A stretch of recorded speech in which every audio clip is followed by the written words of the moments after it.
the meaning and reality of individual sovereignty, that's a fundamental question as far as I'm concerned. Because it's by no means self-evident why the idea of individual sovereignty should be granted the primacy of place that it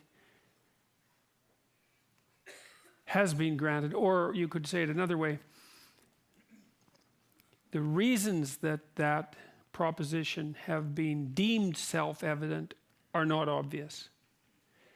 So when I was just backstage, I was looking at the Declaration of Independence, which I do quite regularly, to make sure that I've got especially the introductory statements formulated properly. And the introductory statements, I won't quote them precisely, but they lay out a series of propositions. And the first is that we hold these truths to be self-evident, and that people are endowed by their Creator with certain inalienable rights, that they're equal, and that government is to govern by the consent of individuals. And those are axiomatic statements, right? They're the sort of statements that you build a system from. You have to accept the statements first before you can build the system.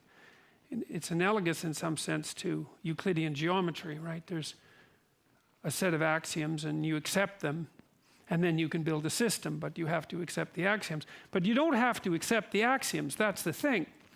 And one of the things that's very much worth understanding is that the current culture war that we're embroiled in, which really has been going on for, in some ways,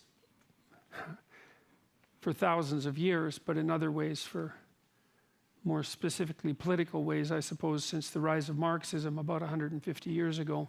It depends on how you analyze it, whether you think about it as political or psychological, because as a psychological phenomenon, it's much older.